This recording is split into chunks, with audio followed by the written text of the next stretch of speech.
Hello there, boys and girls watching. It's me again, Auntie Jess, and I'm here to read you a story. Can you guess what it is? Last time, Auntie Danny read the Gruffalo to you.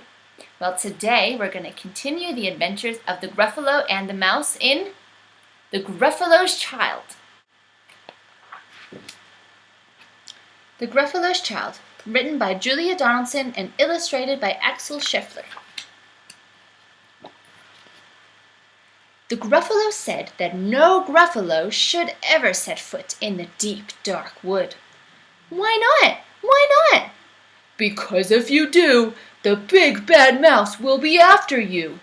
I met him once, said the Gruffalo. I met him a long time ago. What does he look like? Tell us, Dad.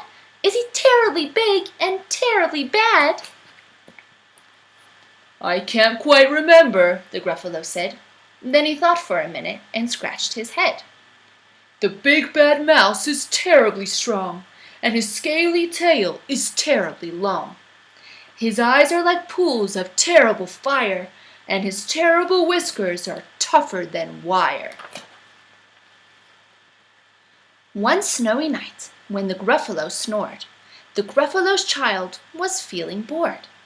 The Gruffalo's child was feeling brave, so she tiptoed out of the Gruffalo cave. The snow fell fast and the wind blew wild. Into the wood went the Gruffalo's child. Aha! Aho! A trail in the snow! Whose is this trail, and where does it go? A tail poked out of a log pile house. Could this be the tail of the big bad mouse? Out slid the creature. His eyes were small, and he didn't have whiskers. No, none at all. You're not the mouse? Not I, said the snake. He's down by the lake, eating Gruffalo cake. The snow fell fast, and the wind blew wild. I'm not scared, said the Gruffalo's child. Aha, aho, marks in the snow. Whose are these claw marks? Where do they go? Two eyes gleamed out of a tree-top house. Could these be the eyes of the big bad mouse? Down flew the creature. His tail was short, and he didn't have whiskers of any sort. You're not the mouse. True-hoo, not I, but he's somewhere nearby, eating Gruffalo pie. The snow fell fast and the wind blew wild. I'm not scared, said the Gruffalo's child. Aha, aho, a track in the snow. Whose is this track, and where does it go? Whiskers at last, and an underground house. Could this be the home of the big bad mouse? Out slunk the creature.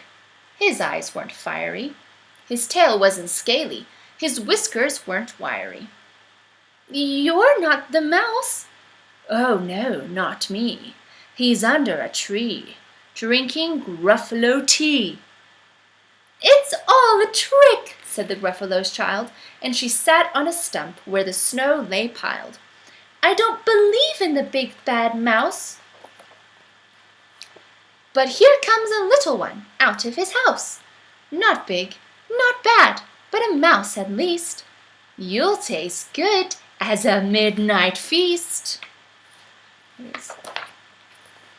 Wait, said the mouse, before you eat, there's a friend of mine that you ought to meet. If you'll let me hop onto a hazel twig, I'll beckon my friend so bad and big. The Gruffalo's child unclenched her fist. The big bad mouse! So he does exist! The mouse hopped onto the hazel tree. He beckoned, then said, Just wait and see. Out came the moon. It was bright and round. A terrible shadow fell onto the ground. Who is this creature so big, bad, and strong? His tail and his whiskers are terribly long. His ears are enormous, and over his shoulder he carries a nut as big as a boulder. The big bad mouse! Yelled the Gruffalo's child. The mouse jumped down from the twig and smiled. Aha! Aho! Prints in the snow! Whose are these footprints? Where do they go? The footprints led to the Gruffalo cave, where the Gruffalo's child was a bit less brave. The Gruffalo's child was a bit less bored. And the Gruffalo snored and snored and snored. The end. I hope you enjoyed that story. The Gruffalo's child was very brave, hey, to go looking for the mouse all on his own. But in the end, he found the best place to be was safe at home. Did you know that you can go on great big adventures while you are safe at home? You can go on adventures by reading books, drawing or writing about fantastic creatures like the Gruffalo, and using your imagination to come up with your own games and adventures. Well, go get started on that adventure, and we'll see you next time.